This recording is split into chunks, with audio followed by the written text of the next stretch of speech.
Development research has been traditionally perceived as a highly technical, complicated, and scholarly undertaking, most often left to the hands of social science experts and the academe. Traditional development research carried out by elite groups are likely inclined to gloss over the everyday realities in communities and for people on the ground. This is why an alternative people's research, defined and designed by the people themselves, is important. When we say people's research, we answer the question, for whose interest do we do research? People's research serves the needs and interests of the people, of the marginalized and disempowered. Although research calls for objectivity, it is not value-free. The underlying purpose for which a research is being done, as well as for what purpose are the results used, are not neutral. In short, people's research builds analysis that are alternatives to the mainstream sources and interpretations that are used to undermine the rights of the people. It informs actions that draw upon new knowledge and challenges, which in turn improve the practice of the people working for social change. There are 7 principles to remember in doing people's research. Number 1. Social practice of the people. Number 2. Against a purely academic or statistical framework. Number 3. Against relying purely on theory, book knowledge, subjective assumptions, and outdated information. Number 4. Recognizes the interlinkages of local issues to national and global issues. Number 5. Collects data from various sources. Number 6. Researchers maintain close relations with people's movements and their struggles. Number 7. Information and analysis are shared and processed constantly with others through different channels. Now that we know the principles, let's move on to the research process. Just follow these 7 steps to make sure that you're on the right track. Step 1. Formulate the research problem. Flesh out ideas and possible topics for your research. Remember that chosen topics should reflect people's concerns on development effectiveness. Identify the scope. Is it global, regional, or national? Craft your research question. Make sure that your question is relevant and responsive to the development of the people. Ask yourself, is it clear?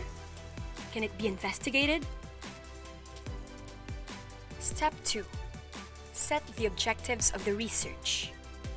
Research objectives must answer the question, what does the research want to accomplish?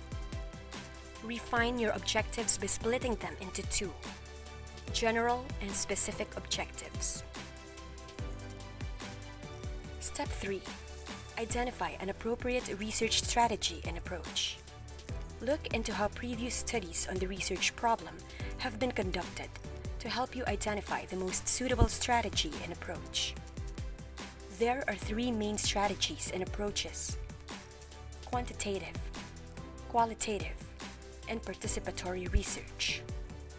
It is best to use a mix of these strategies and make sure that you adopt a critical approach when analyzing data. Step 4. Identify sources of data and data gathering procedures. There are 2 main data sources, primary and secondary.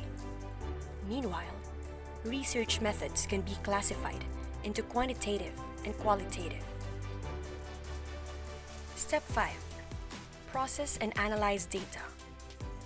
In analyzing policies and data, take note of these tips. Never take what is written in policy documents as a given. Remember, what is missing is as critical as what is there. Compare the declared intention of the policy with the actual effect. Find out the politics behind the policy. Who is pushing for it and why? For whom? Propose an alternative. Step 6. Write the research report. When writing, there are 4 simple rules to follow. Know your audience. Distinguish writing policy reports from writing for popularization. Be accurate. Writing for any development work requires correct information, as it provides credibility to the CSOs doing the research as well as to the study itself. Keep things in order. An outline demonstrating a logical order of information and analysis must be considered. Use your imagination. People's research must not result in boring and monotonous reports. Step 7. Evaluate the research process. Evaluation means taking a look at number 1, the impact of the research vis-a-vis CSO goals and thrust in promoting democratic ownership and development effectiveness. And number 2, how the research itself was conducted by the researchers. Finally, we've come to the end. You're now ready to conduct your own people's research to educate, organize, and mobilize people towards social change.